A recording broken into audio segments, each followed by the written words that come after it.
challenges facing your IT department today. The biggest is keeping current, not only with today's understanding of the technology landscape, but having to understand where they are going and what the landscape will look like tomorrow. But let's start with where they are right now. Most customers have approximately 70% legacy local applications, and then some combination that equals 30% of SaaS or cloud-based applications, along with VDI of legacy applications that are delivered through a browser. So let's talk about a marketplace. What are the options? Microsoft introduced the concept of zero touch. Everybody loves the idea, the full automation delivery of the PC, of the image, of the OS, and everything around it. The challenge many customers face that in order to manage it efficiently, it requires that your applications are delivered through the cloud, and therefore you have to forklift. For most enterprises, highly unlikely, even in a 10-year window. They may do some, they may get as high as 50%, but never everything. If they wanted to do it through traditional means in SCCM, then the only way to make it work is by moving the current branch. And there is nothing wrong with the forklift. In fact, in many cases, you should do it anyway. The problem is, it becomes a prerequisite. And then you are forcing a rush, and do you have the time or the resources in terms of capital to be able to fund those projects to do it right? So that's undue pressure. You move into automating and provisioning through MDM solutions. Now suddenly you have the opportunity to use solid products that offer a suite of options with components. However, the overriding issue is that many of these solutions are going to give you an application manager to control SaaS. It's going to give you another to handle VDI. And then it's going to give you yet another for thin image technology on local.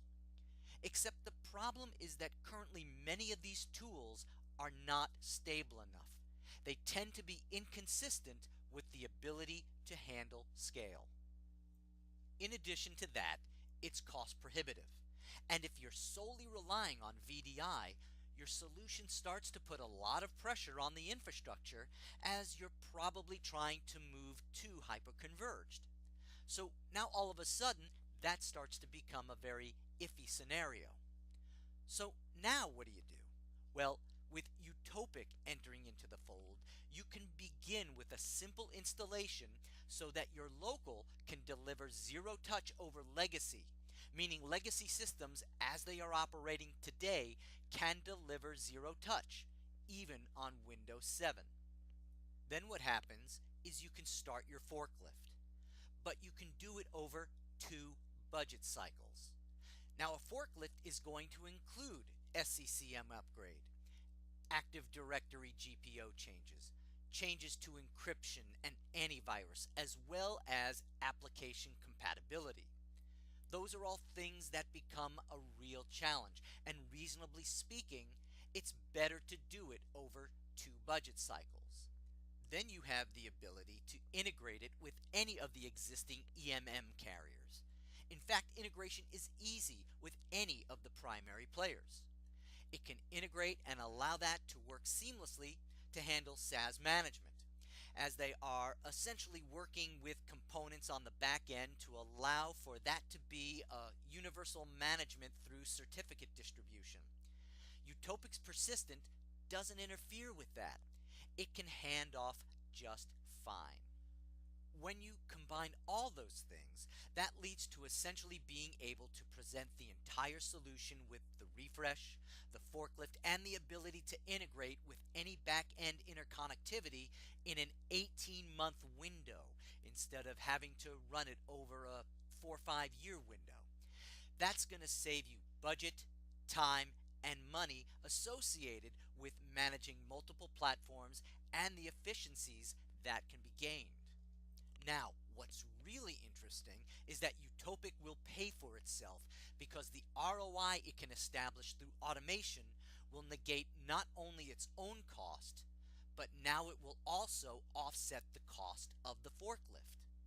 And then when you start having the self-healing factor that generates TCO savings, so now suddenly your cost per device is going down.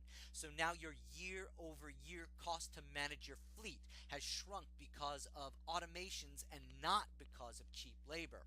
And the ability to bring the 18-month timeline to bear instead of the 4 to 5 years really creates an exponential return when you combine the ROI and the TCO into a net effect or total economic impact.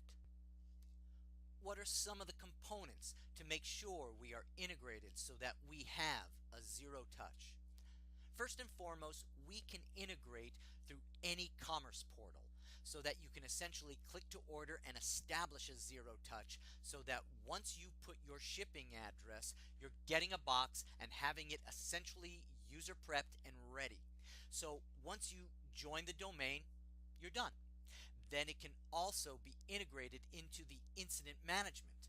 So now your tickets are automatically updated as the changes happen so that your onboarding sequences, repurpose sequences, termination, or whatever the use case may be in terms of your workflow are getting updated in real time. The forklift will lead to an integration with your ITLM or your SCCM, your Alteryx, your Landesk, whatever your platform it may be, your directory. So you have the security and knowledge of what's going on and anything along the lines of reaching cross OS through an EMM. That's anything handheld, touch, mobile, Google, Android, whatever the case may be, any changes you may be making to your encryption platforms using BitLocker or leaving it alone or trying to isolate that, or if you are going to evaluate whether you should be changing your AV, you've got containment of that in the event you have an outbreak. And any malware or ransomware will be instantly contained and the user will be restored so it can avoid spreading across the entire environment, making sure that not only are you quarantining it, but you're also preventing it from truly impacting your business.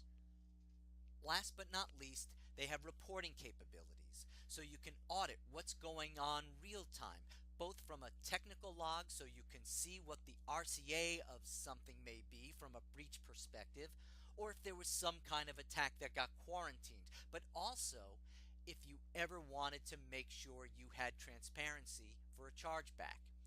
And for devices as a service, to turn it into a subscription model.